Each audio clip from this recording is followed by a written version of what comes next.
Okay, so today we're going to talk about walking and its impact, positive impact on brain health, its impact on neuroplasticity and enhancement of our frontal lobe, and how all that relates to productivity, focus, and I will draw upon certainly a lot of studies that have been done, but also my personal and clinical experience working with clients with ADHD. Having said that, let's get started.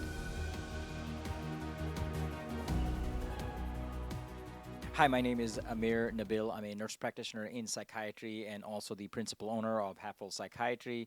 My practice, Half Full Psychiatry, is based out of Glastonbury, Connecticut. My primary responsibility on a day-to-day basis includes medication management and or psychotherapy if needed in specialty of ADHD, depression, anxiety, and OCD. Just so you know, on a beautiful day like today, I am a daily walker, so I really tried to record all of this outside while I was walking. I thought it's going to look cool, but it looked pretty distractive, so I went ahead and brought things indoors. I personally started walking about 4 years ago, so it has not been that long, but I can tell you that I can still remember the first day I went out to walk for about 20 minutes, and I really enjoyed the experience, and it just continued. And I personally have seen the benefits of walking from mind clarity standpoint and from a meditative standpoint.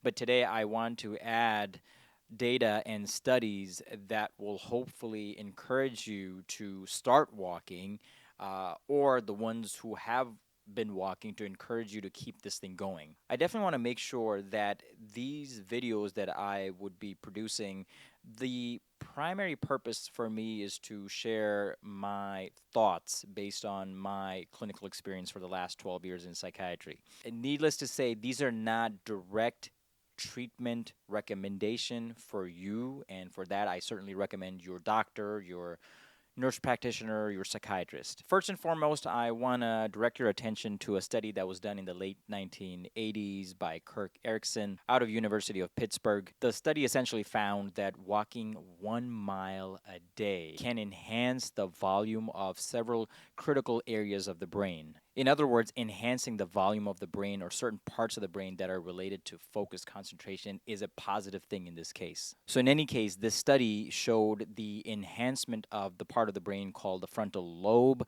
from walking daily, and as I said earlier, at least 1 mile a day. Just to let you know, frontal lobe is part of the brain, which is kind of on the frontal side of it, as it says, and prefrontal cortex is part of the frontal lobe, again on the forebrain, or right about here. It has to do a lot with our language, our memory, our attention span, focusing, calculation, you name it. And of course, as I said earlier, I work with a lot of clients on the ADHD realm with medication management and or psychotherapy, and one of the primary goals is to enhance the frontal lobe, and maybe more specifically the prefrontal cortex right here on the forebrain, right about there, that has to do with focus and concentration. So again, those of you who are not walking, all you need to get started is at least 15 minutes.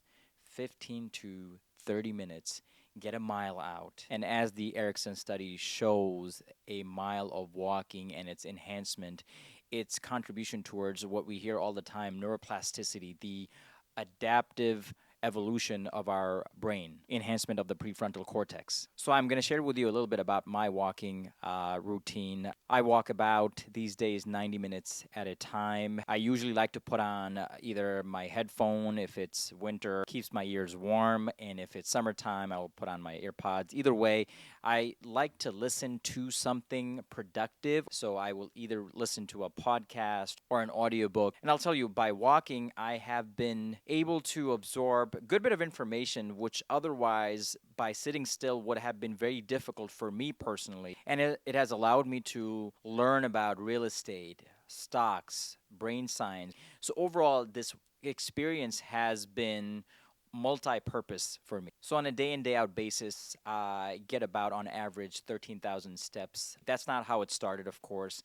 I started off about 15, 20 minutes of walk outdoors. I would say about 3,000 steps when I first started, but of course it expanded because I really started enjoying the outdoor experience, whether it's summertime or wintertime, and especially wintertime when it feels like the days are so short. Getting outside and getting that sunshine, the daylight exposure, the fresh air that you get to breathe, the outside scenery that you get to appreciate. Just the entire experience for me while walking has been tremendously humbling, and psychologically speaking, also continues to be a positive experience. So let's talk about how many steps a day should a person walk. What are studies saying, and how fast should a person walk? So, a study in JAMA Neurology found a possible link between walking 10,000 steps a day and a reduced risk of developing cardiovascular disease, 13 types of cancer, stroke, and heart failure. Again, all these studies that I will be talking about, the links will be provided on the description below, so you can check them out at your leisure time. So, let's just say you're starting off and you're saying, look, 10,000 steps, that's probably not doable for me. Well, there are studies that also show that if you crank out 4,000 steps a day, that will take you about 15 to maybe 30 minutes. 4,000 steps a day could also be sufficient.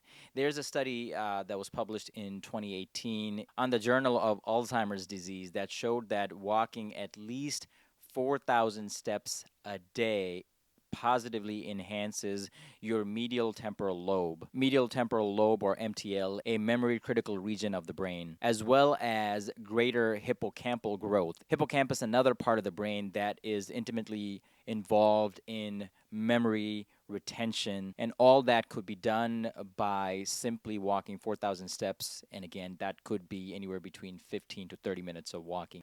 A bit of a side tangent, but I think it's a critical one. Since we are talking about the brain, one cannot help but be at awe at this complex machine. I don't know how else to put it, unlike anything else. There's an article posted in 2023 in Harvard News where Dr. Lee, professor of neurology, highlights that the human brain has 86 billion neurons, meaning brain cells, that form 100 trillion connections to communicate with each other. And if you think about it, communicating in a methodical way to manage our emotions, manage our focus, manage our heart rate, respiration, as the message flows down from the brain down to the periphery and the spinal cord, and so on. This, to me, one who is learning and reflecting, cannot say that this happened by chance. And this, to me, absolutely reaffirms my belief in a ultimate manufacturer, and therefore my belief in one God, and therefore I'm a submitter. I'm a full-time submitter, in other words, in Arabic, known as Muslim. Okay, back from the tangent, we are talking about how many steps per day. We talked about 4,000 steps a day in the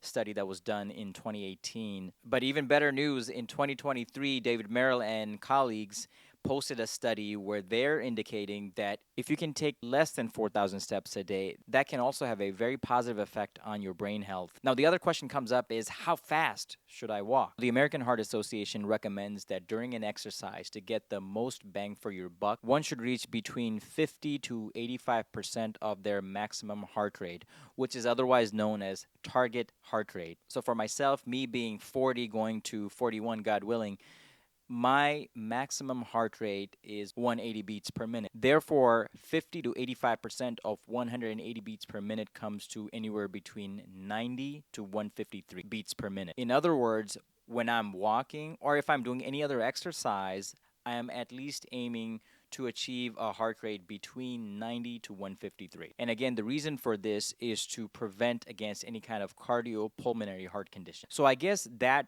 answered the question as to how fast should one walk, or how much heart rate can one achieve or should achieve if they're trying to get their cardiovascular health on track. And something that I would continue to work on is to find out the expectation, or if there are such studies that exist, as to correlation of a certain heart rate to brain health. It's fair to say that when one is walking at a brisk pace, the blood flow is circulating throughout the brain and body, which is absolutely beneficial for your focus, concentration, and overall brain health. While I have some time, I also want to quickly talk about the impact of sunlight or daylight exposure while you're outside and its impact on depression. A number of studies have shown, including the one published on Lancet, about the impact and the release of serotonin, one of the neuromodulators, deal with our emotions, our mood, our ability to be energetic, being able to focus. So the clients that I work with specifically seasonal affective disorder, one of my encouragement on a day in, day out basis for them is to get out there for at least 15 minutes. Even if you're at work, can you step out for at least 15, 20 minutes? For lunch. So pretty much that's all I had for today, and I hope, God willing, to share more information, more of my research, more of my experience as we move forward.